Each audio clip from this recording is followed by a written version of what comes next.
The Range Rover. It's much a part of the British way of life as afternoon tea and the Queen's speech. It's arguably the poshest set of wheels on the market, and by driving one, it does your street cred the world of good. But how did the story start? Well, for that, we need to go back to the 1950s.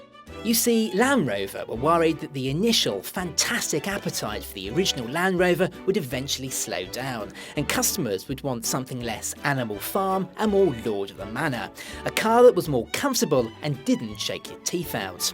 Various designs and names were considered, like Road Rover, but eventually the Range Rover as we know it came together in the late 1960s. And then they hit upon this.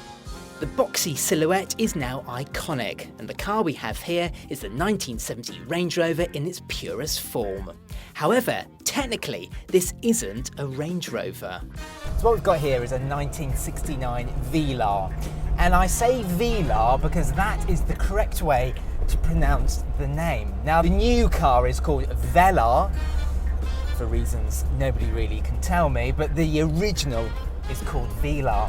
The name Velar came about because Land Rover wanted to disguise the new Range Rover. They didn't want to call it Range Rover and have prototypes driving around the country bearing the name Range Rover on the bonnet. So they came up with this plan of calling it Velar. So they took the letters from other cars, from Elvis and Rover, and called it Velar. Now, the origin of the word Velar comes from the Spanish velar and the Italian word velare, which means to cover, to conceal. All 7 prototype Velars were crushed, but a further 27 pre-production cars were built, and this is one of them. Extensive testing took place with those Velars, and the Range Rover was eventually launched on the 17th of June 1970 for £1,998.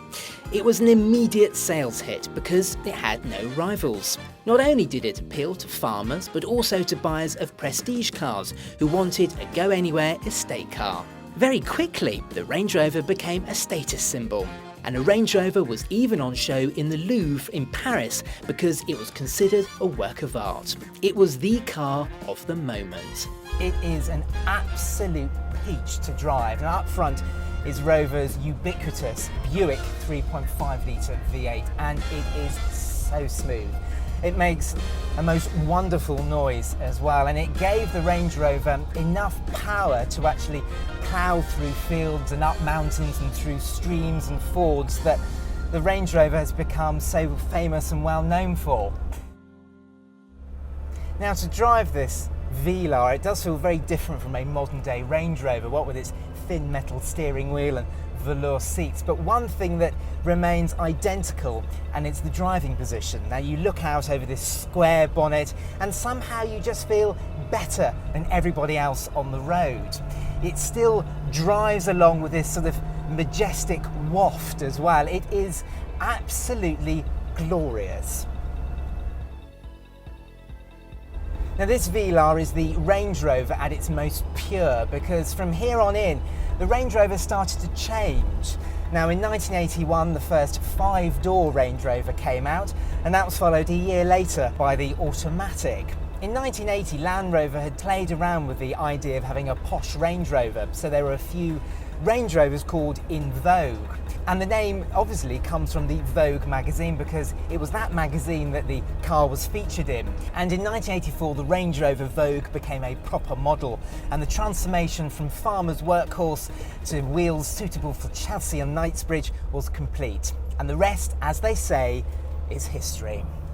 That could have been it for the Velar name, but it was hauled out of the history books this year, and it now graces a brand new model, the 4th to wear the Range Rover badge.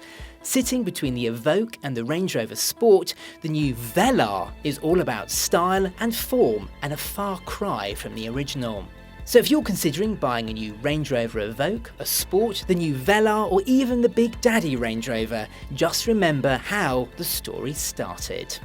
Click the video window on the left for a first drive of the brand new Range Rover Velar, and on the right for a drag race between the Range Rover SV Autobiography and the Bentley Bentayga. And click our logo to subscribe to our channel.